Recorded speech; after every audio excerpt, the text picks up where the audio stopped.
जय हिंद, नमस्कार दोस्तों, मैं सुनील राव स्वागत करता हूं आपके अपने YouTube channel A to Z forum में। रेलवे ग्रुप डी भर्ती 2025 बच्चों को बेसब्री से इंतजार है एग्जाम डेट का कि हमारा एग्जाम कब तक होगा। उसी के बीच में दोस्तों एक मेन प्रॉब्लम ये भी है बच्चों के लिए कि जो अभी कोर्ट केस चला हुआ है इसका क्या मैटर होगा। तो दोस्तों आपको मैं बता दूं, कोर्ट केस एक बाद की बात है, एक अलग प्रोसेस चल रहा है।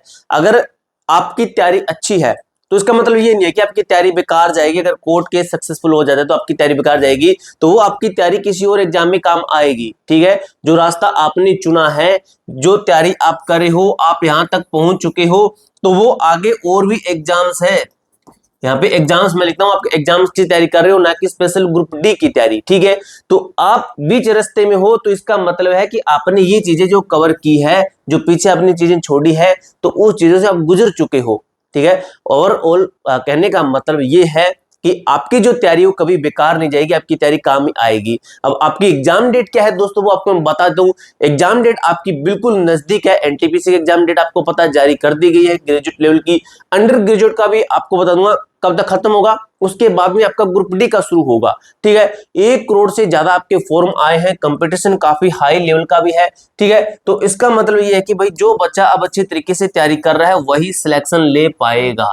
ठीक है, अपना जो भी आप अपने तरीके से तैयारी करना चाहते हो उस तरीके से अपनी तैयारी कीजिए। किसी का कहना कुछ नहीं है, सभी का अलग अलग सिस्टम चलता है। कोई किस तरीके से तैयारी करता है, कोई बैच लेके तैयारी करता है, कोई घर पे रह के, कोई लाइब्रेरी में, कोई स्पेशल बुक से पढ़ता है।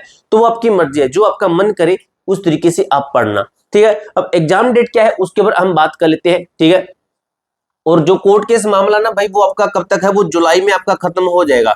जुलाई के अंदर खत्म हो जाएगा जो भी मैटर रहेगा। ठीक है, और वैकेंसी दोस्तों बढ़ने के बहुत ज्यादा चांस है, वैकेंसी आपकी बढ़ सकती है। क्योंकि आपने देखा होगा कि ईएलपी की आपकी वैकेंसी बढ़ी थी, ईएलपी की पिछली वैकेंसी बढ़ी थी, जो आपके टेक्नीशियन की वैकेंसी वो भी आपकी बढ़ी थी, तो ये वैकेंसी हम बढ़ी थी। ठीक है, अब काफी सारी ऐसी वैकेंसी अभी फिलहाल चल रही है जो बढ़ाई जा रही है। ठीक है, रिक्रूटमेंट हर बार जो है, हर महीने काफी पद खाली रहते हैं, हो जाते हैं, तो उनको भरने के लिए एक प्रोसेस चलता है जो कि आपका वैकेंसी बढ़ा के वो कंप्लीट कर देते हैं। अब एग्जाम डेट के ऊपर दोस्त आपको मैं ये बताता हूं, उससे पहले आप ये देखिए, ये क्या है, आपका एनटीपीसी का है। ये है भाई एनटीपीसी एग्जाम डेट से रिलेटेड।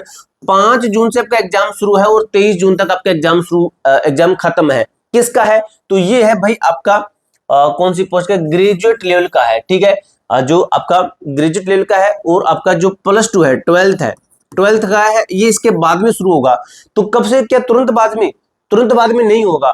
कम से कम मान लीजिए कि आप 5-6 दिन का समय मान लीजिए कि बीच में गैप आएगा, 5-6 दिन इसके अंदर जोड़ते, जून तो जुलाई, तो मान लीजिए कि जुलाई 1 में किसका हो रहा है, तो जुलाई 1 से शुरू हो रहा है आपका 12th लेवल का शुरू होगा। जो कि अब ये नहीं है कि जुलाई पूरा खींच जाएगा, तो जुलाई पूरा नहीं खींचेगा। अब ये जितना एग्जाम चला है, कितना, ये 18 दिन चल रहा है आपका, कितना है, 18 दिन बता रहे हैं कि चलेगा। अब बीच में छुट्टी भी होगी, कम भी होगा, 15-16 लगभग देख लेना, इतना ही होगा। ठीक है, तो 15-16 दिन लगभग एग्जाम चल रहा है। तो इसका कितने दिन चलेगा, इसका चलेगा कम से कम 20 दिन तक, सिर्फ 20 दिन तक, मान लीजिए 18, 20, 21 दिन तक चलेगा। अगर आपका फर्स्ट में शुरू होता है और आपका कब तक चल रहा है, तो ये चल रहा है आपका जुलाई तक, मान लीजिए जुलाई 20 तक आपका ये चल रहा है। तो एनटीपीसी तो खत्म हो गया।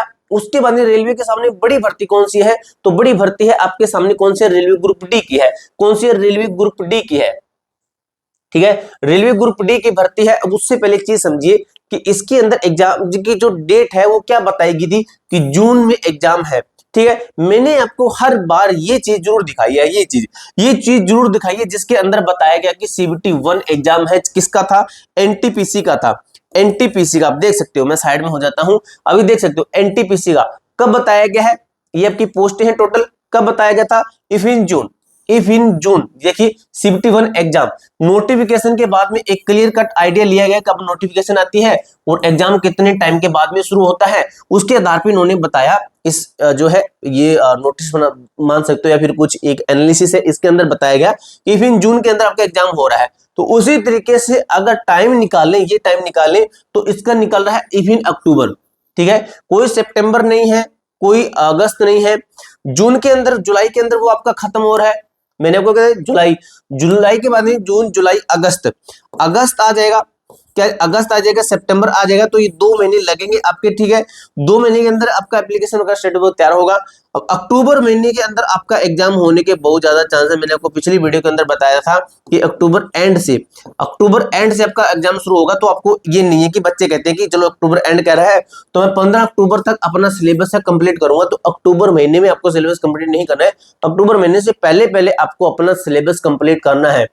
मॉक टेस्ट आप एग्जाम तक लगा सकते हो, कोई बात नहीं, लेकिन आपको सिलेबस जितना हो सके उतना जल्दी कंप्लीट करना चाहिए, क्योंकि उसके बाद में अलग काफी चीजें रहती है। मॉक टेस्ट लगाने हैं, मॉक टेस्ट आपको दिन के अंदर 2-3 लगाने हैं, 2-3 का एनालिसिस भी करना है। जो क्वेश्चन आपका बार बार गलत हो रहा है उसको लिखना भी है, कौन से टॉपिक से ज्यादा क्वेश्चन गलत हो रहे हैं उस टॉपिक को दोबारा से फिर पढ़ना है, उसकी रिवीजन करनी है। इस तरीके से दोस्तों आपका जो एग्जाम के नजदीक जो चीजें अभी मैंने बताई वो चीजें आपके एग्जाम के नजदीक होनी चाहिए, ठीक है।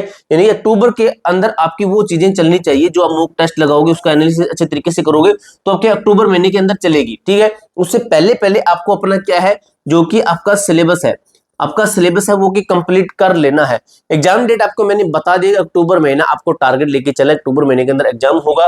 वैकेंसी आपकी बढ़कर भाई 80,000 के लगभग हो सकती है, नो डाउट काफी ज्यादा चांसेस है, क्योंकि vacancy already railway group D के अंदर काफी कम दी है, ठीक है। इतने टाइम के बाद में दी है और इतनी कम दी है, एक उम्मीद से भी अलग है, ठीक है। तो पूरी जानकारी दोस्तों मैंने आपको अच्छे तरीके से क्लियर कर दी है। इसके अलावा आपका कोई भी डाउट को भी कर देती है तो कमेंट बॉक्स में पूछ सकते हो। मिलते हैं दोस्तों नेक्स्ट वीडियो के अंदर, तब तक के लिए जय हिंद, जय भारत।